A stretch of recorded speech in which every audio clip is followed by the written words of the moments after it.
Yesterday, I paddled on a board by hand 20 kilometers. I started in Glenelg, swam along the coastline until I got to Noarlunga, and this is my experience. Yeah!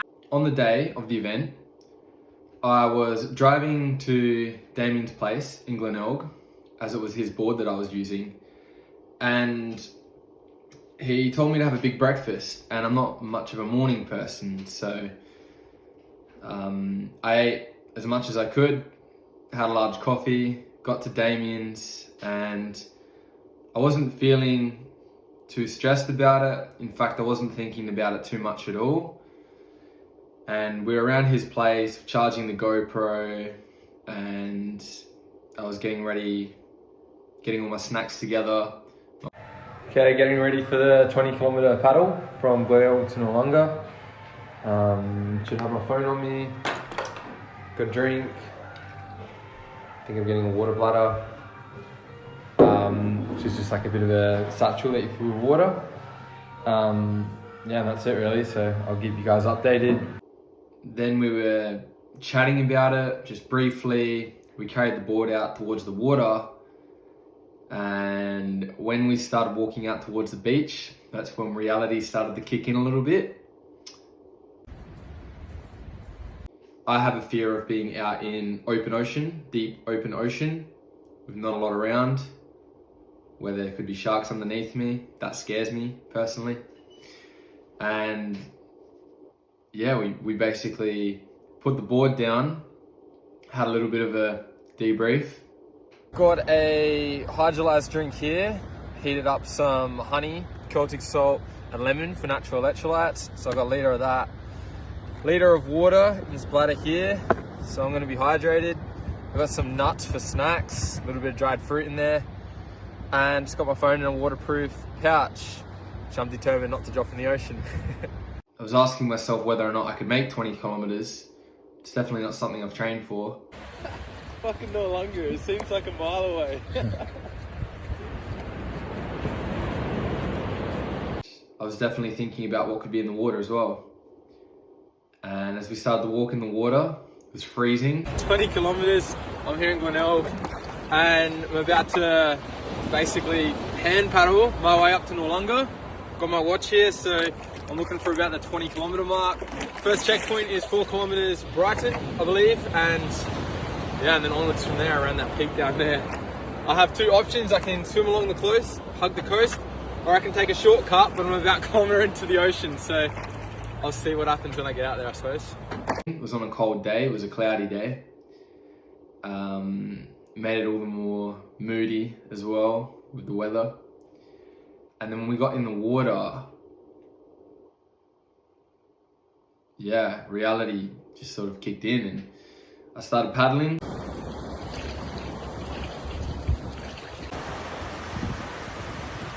I got out into the water, was coasting along Glenelg. Not too bad when you can see people, you can see everything. It's all pretty good. I got about 2 kilometers in and my shoulders were burning, my neck and my traps were hurting. That whole area, because you're just constantly rising your chest and your neck and you're just constantly strained like that. Normally we're always hunched over, but it's the opposite. Yeah, and I was tired. I kept taking breaks and I was only 2 kilometers in and I just thought, how am I going to get another 18? I've just hit 2 kilometers and I'm actually rooted. My shoulders are burning. I actually don't remember how exhausting this was with the 7 kilometer because I think I was just full of excitement because it was the first time I've done it. Anyway, I'm looking out into the distance. I'm like, fuck, I got 18 kilometers to go. I just keep picking checkpoints. And I'm just saying to myself, next stroke, next stroke. Being in the moment, it's pretty quiet out here. I'm about 400 meters in from the shoreline. So far, no sharks.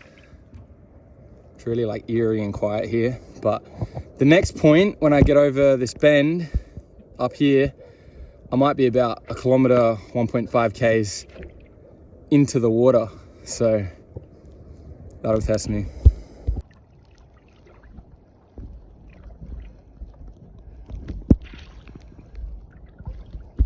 kept going. I got to about 7 kilometers and I started feeling pretty good. There were a lot of boats around me. Sometimes I saw people fishing on the side. So it was pretty cruisy. And at the 7 kilometer mark, I thought, I'm real tired, but I can do this. 7K in now, and my body's starting to adjust. Still haven't seen anything out here. I'm struggling, but I feel good. I feel like this is the same to when you're running. You hit about the 12K mark and you're good. Yeah, we'll see how I go. I'll keep you updated. I'm so far passing. No idea what this beach is. Couldn't tell you, but I'll keep you updated. Gone there, somewhere there. 10 kilometers in now. My neck and my traps are burning. Just along the coastline at the moment, along some cliffs. I see them. Yeah, I'm dying out here, but yeah, I still think I can make it. I feel confident in myself. Still haven't seen anything out here. I'm feeling more comfortable as well.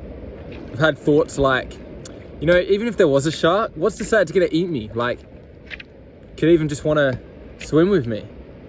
You know, we just make these ideas up in our head and then we make them bigger fears than they really are. So I'm starting to feel more comfortable for sure. Let's go, 10 to go.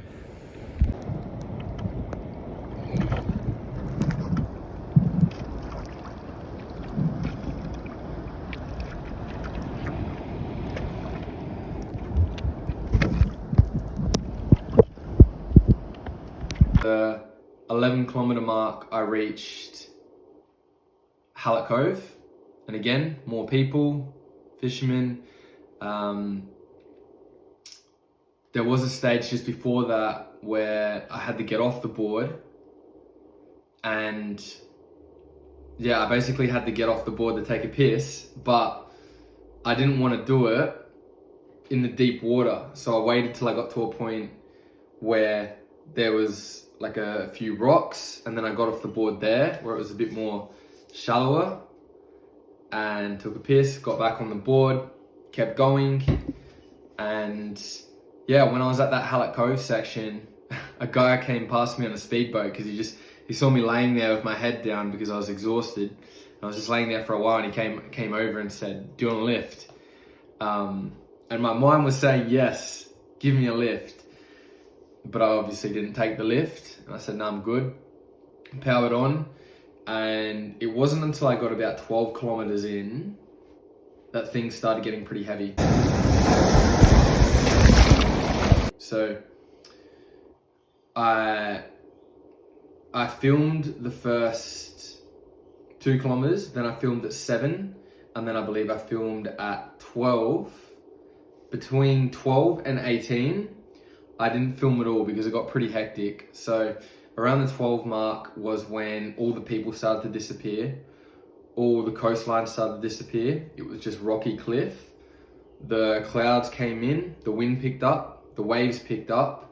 It was cold, it was windy, it was dark and gloomy. The ocean went from a turquoise color to like a deep, dark blue. And I remember that the waves and the wind picked up so much that if I stopped paddling and took a break, the board was floating back. So I was losing ground if I stopped paddling. That was scary, paired with the fact that it felt like really deep water out there, and I would have been close to a kilometer out. It was quite far out from the cliffs. Because if I was too close into the cliffs, the waves would have pushed me into the cliff. So I had to make sure that I was very far out so that the waves weren't capsizing my board. And a couple times I fell off, a little bit of panic struck in.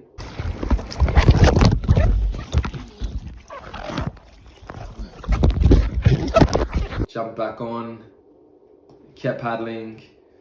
There were periods where I would rest and just try and stay afloat. And when I was resting, I had my arms tucked in so I could stabilize on the board. And I also had the fear that if my arms were just dangling on the board, it could be something in the water with me.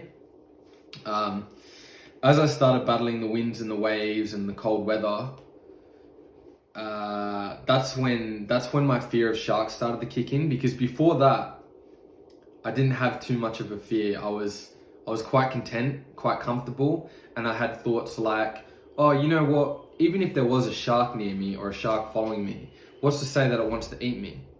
You know, what's to say that it might just be swimming next to me? But in this area, my mind started playing tricks on me because the waves were crashing on the cliff rocks. There was no one around, dark, deep blue water. And I started having some pretty negative thoughts. And in my head, to battle that, I just kept telling myself, checkpoints, checkpoints. I'd pick something in the distance and I would just go for it and ask myself, like, why am I doing this? Why am I doing this? And in the back of my head, it's like, you know, I'm building mental toughness. This is going to carry on to other areas, and I'm inspiring other people to do this, to get out of their comfort zone and to do this themselves.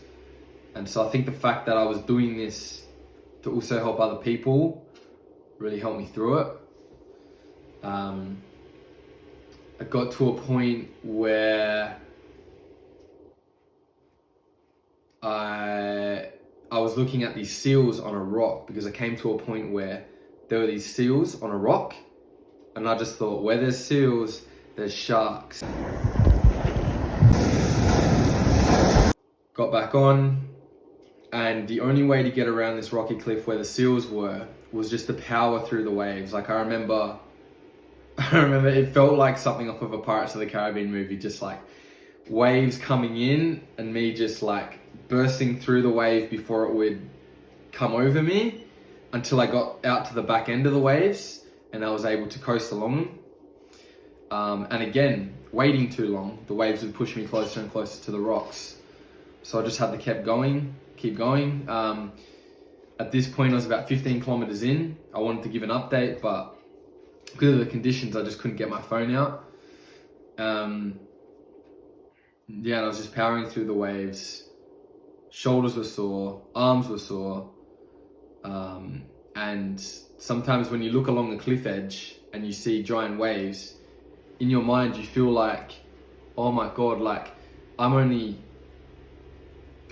like 13 kilometers in. Like, is this what it's going to be like all the way to Port Noarlunga or the next beach? But sure enough, once you pass that section, it's a little bit calmer again. Yeah, I'm 16 kilometers in. I've been in the water for just over 4.5 hours. So by the time I get to Noarlunga, probably looking at close to 6 hours. My traps are fatigued, shoulders are fatigued. I'm currently still have no idea what beach I'm passing. I just passed some seals, which I got a snap of. So I'll post that in the next slide. So cool. Man, I'm dying. I'm fucking dying out here. But sure enough, once you pass that section, it's a little bit calmer again. And so I got to whatever beach that is before Noarlunga. I think it might be Selix. Got there. I saw Damien on a rock waving to me. So that was nice, just to see another human. I was going through that bit. I was getting quite comfortable. There was another point where I had to stop and take a piss again. This time I was in deep ocean though, and I was about 15 kilometers in, and I was holding onto the board with one hand, taking a piss, and I was so much more content than I would have been usually.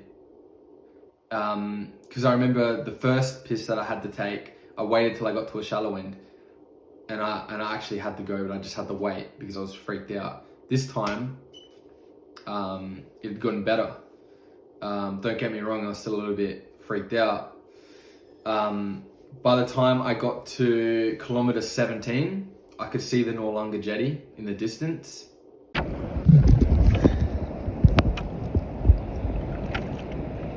a bit of like a hopeless mindset come in. I think it's because I could see the goalpost. So in my head, I was just talking quite negatively to myself, like, fuck this, why are you doing this? This sucks. You're so sore. I had a blister on my big toe because I was hitting the paddle left to right at the back to control the fin, left and right. And a couple of times the fin would jam up, so I'd have to knock it out of place a couple of times to make sure it was good. And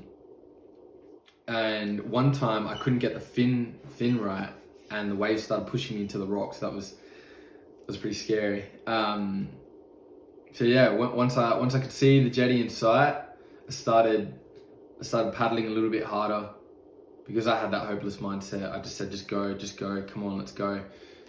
Just feeding myself like positive affirmations, like, you're unstoppable, you can do this, you're inspiring, come on, man.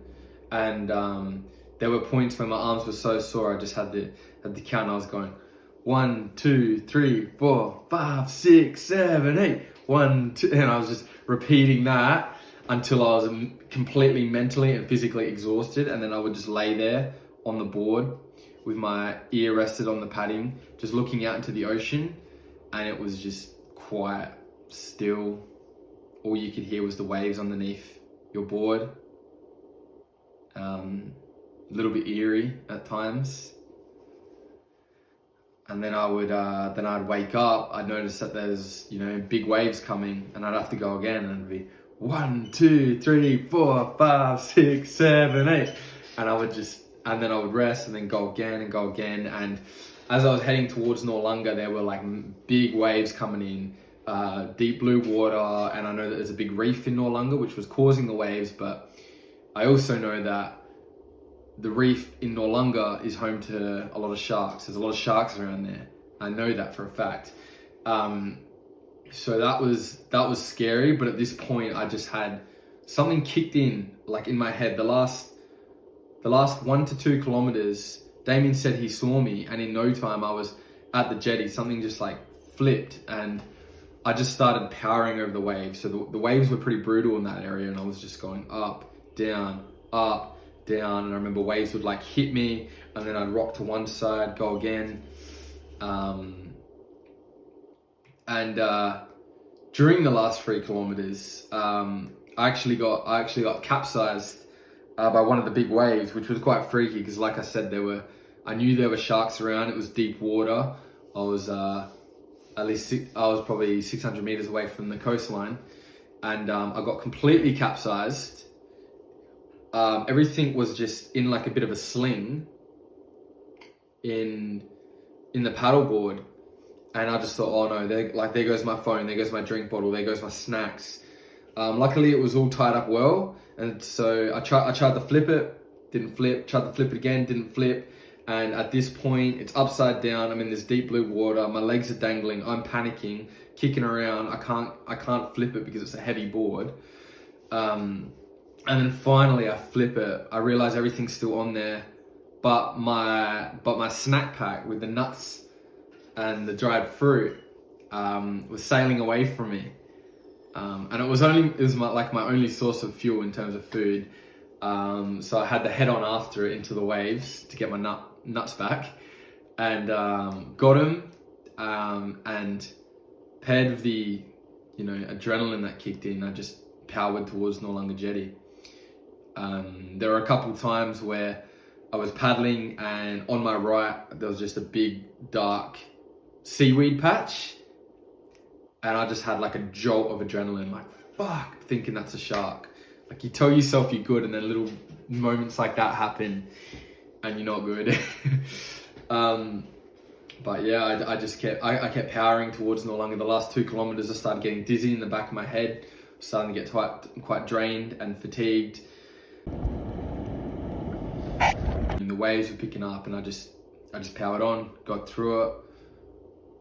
Pulled myself into the shoreline, was walking around dizzy, my legs were like wobbling, my head was dizzy, my shoulders, my traps were weak and like just dropping. And I was just so proud of myself for making it over the line. I just felt so So good. It was like ecstasy getting onto that shoreline.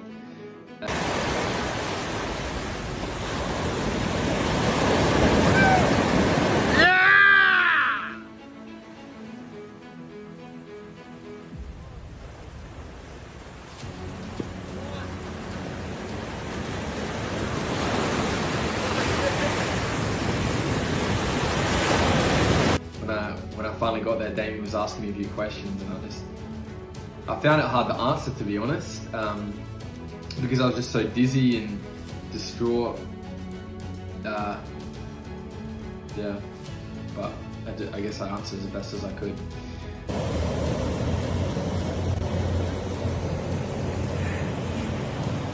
Woo! We did it. 6 hours, 20 kilometers. I'm here. I'm like dizzy. My legs are fucked. My neck's fucked. Got off and I'm just stumbling around. And, oh man! What was the toughest section? Toughest section was between 12 to 15. There was like no one out there, nothing to look at on the beach. The waves just kept throwing me in. The wind picked up. Every time I wasn't paddling, the board was going back, and it was like lonely out there. It was cold out there, and I just thought, fuck this. How'd you get through it? I just kept picking checkpoints. Looked forward. I saw something in the distance, and I picked it as a checkpoint. I had like a rash on my leg just from the salt water rubbing up against my leg in the paddleboard. And I do believe that my fear of sharks has 100% improved. But this is the first of many challenges. So I've done some other hard stuff in the past. Nothing that compares to this on water though. So this is incredible, and we'll see what's next.